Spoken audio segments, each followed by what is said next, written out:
Salam damai sejahtera, saudara-saudariku terkasih dalam Kristus Yesus. Setelah minggu lalu kita berkesempatan membahas tema kedua BKSN 2020, yaitu Allah yang hadir sebagai korban ketidakadilan, maka sekarang kita bertemu kembali pada tema yang ketiga, yaitu menjadi umat yang berbela rasa. Bila pada tema kedua kita bahas tentang tindakan nyata apa yang Tuhan harapkan untuk kita lakukan, maka pada tema ketiga ini kita perlu menyadari bahwa sebagai buah dari iman, kita perlu tindakan nyata yang real dalam bentuk perbuatan iman, yaitu berbela rasa, yang bukan hanya sekedar wacana. Pada masa COVID ini, kita sering melihat di media banyak orang melakukan tindakan berbela rasa sebagai bentuk kepeduliannya kepada sesama yang kurang beruntung. Ada yang membagikan nasi bungkus di pinggir jalan, ada juga yang memberikan sembako kepada orang yang tinggal di sekitarnya, serta ada yang menyediakan makanan murah bagi yang kurang mampu, dengan bekerja sama dengan warung, serta masih banyak lagi bentuk kepedulian dalam berbela rasa. Bacaan kitab suci untuk tema ketiga ini diambil dari kitab Markus dengan perikop orang lumpuh disembuhkan, yaitu Markus 2 ayat 1 sampai dengan 12. Kemudian sesudah lewat beberapa hari, waktu Yesus datang lagi ke Kapernaum, tersiarlah kabar bahwa ia ada di rumah. Maka datanglah orang-orang berkerumun sehingga tidak ada lagi tempat, bahkan di muka pintu pun tidak. Sementara ia memberitakan firman kepada mereka, ada orang-orang datang membawa kepadanya seorang lumpuh, digotong oleh 4 orang. Tetapi mereka tidak dapat membawanya kepadanya, karena orang banyak itu. Lalu mereka membuka atap yang di atasnya, sesudah terbuka, mereka menurunkan tilam tempat orang lumpuh itu terbaring. Ketika Yesus melihat iman mereka, berkata ia kepada orang lumpuh itu, "Hai anakku, dosamu sudah diampuni." Tetapi di situ ada juga duduk beberapa ahli Taurat. Mereka berpikir dalam hatinya, "Mengapa orang ini berkata begitu? Ia menghujat Allah. Siapa yang dapat mengampuni dosa selain daripada Allah sendiri?" Tetapi Yesus segera mengetahui dalam hatinya bahwa mereka berpikir demikian. Lalu ia berkata kepada mereka, "Mengapa kamu berpikir begitu dalam hatimu? Manakah yang lebih mudah, mengatakan kepada orang lumpuh ini, 'Dosamu sudah diampuni,' atau mengatakan, 'Bangunlah, angkatlah tilammu dan berjalan'? Tetapi supaya kamu tahu bahwa di dunia ini Anak Manusia berkuasa mengampuni dosa." Berkatalah ia kepada orang lumpuh itu, "Kepadamu kukatakan, bangunlah, angkatlah tempat tidurmu, dan pulanglah ke rumahmu." Dan orang itu pun bangun, segera mengangkat tempat tidurnya, dan pergi keluar di hadapan orang-orang itu. Sehingga mereka semua takjub lalu memuliakan Allah. Katanya, "Yang begini belum pernah kita lihat." Bila kita perhatikan bacaan di atas, ternyata tindakan berbela rasa sudah banyak dilakukan sejak zaman jemaat perdana oleh orang-orang yang datang kepada Yesus. Hal ini juga dapat dilihat di banyak kitab lain selain daripada Injil Markus tadi, di mana banyak orang yang membawa orang sakit kepada Yesus untuk disembuhkan sebagai bentuk solidaritas dengan berbuat baik kepada sesama.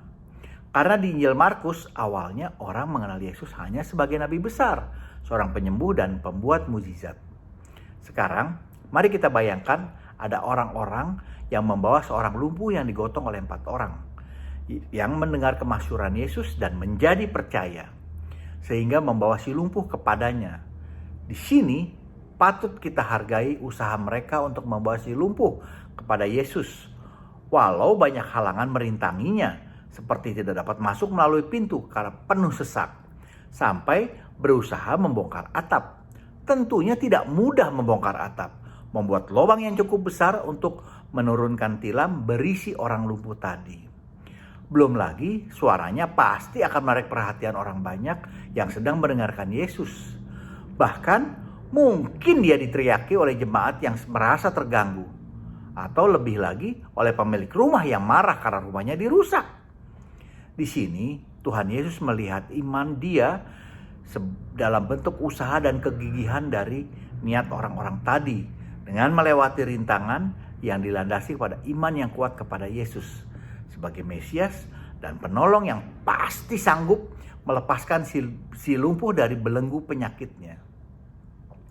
Meski si lumpuh yang ditolong tadi lebih bersikap pasif, namun dapat dicatat di sini bahwa dia pun dianggap memiliki iman karena dia mau memberikan dirinya untuk ditolong.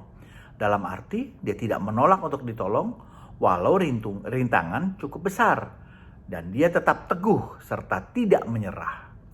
Sebenarnya siapa ya kira-kira orang yang membawa si lumpuh tadi yang digotong oleh 4 orang?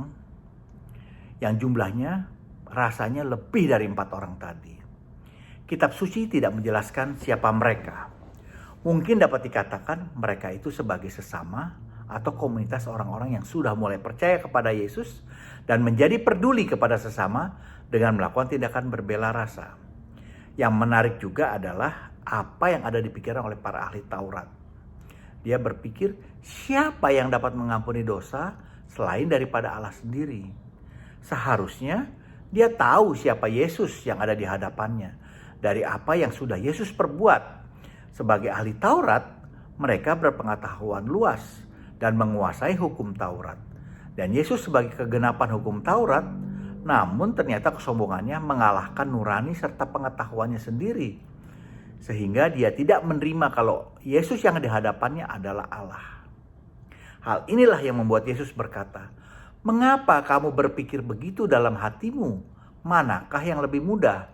Mengatakan kepada orang lumpuh ini, dosamu sudah diampuni, atau mengatakan, bangunlah, angkatlah tilammu dan berjalan." Di pikiran para ahli Taurat, Yesus hanya sembarangan omong, mengampuni dosa. Sehingga Yesus yang mengetahui itu mengatakan, mana yang lebih mudah? Dan Yesus membuktikan bahwa dia tidak asal ngomong.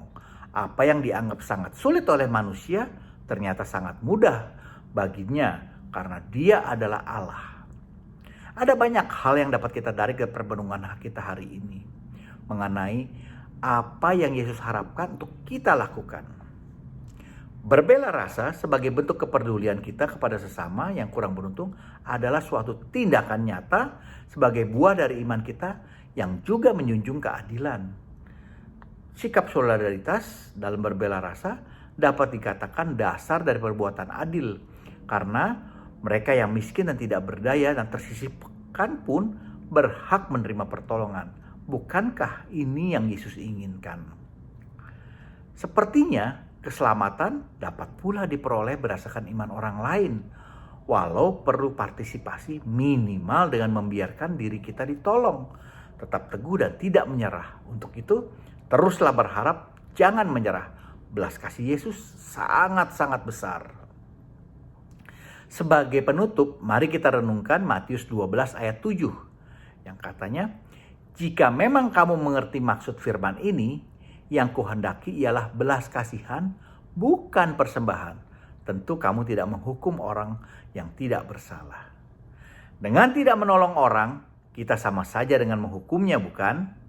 Oke, semoga permenungan ini dapat menjadi refleksi bagi kita semua agar dapat membuka hati untuk lebih peduli dan siap mewujud nyatakan bukan sekedar wacana kepada yang miskin, tersingkir dan berkebutuhan khusus, apalagi di masa Covid ini. Bila ada masukan, mohon berikan komentar Anda. Jangan lupa di like dan share agar dapat saling memberkati. Amin. Tuhan Yesus memberkati kita semua.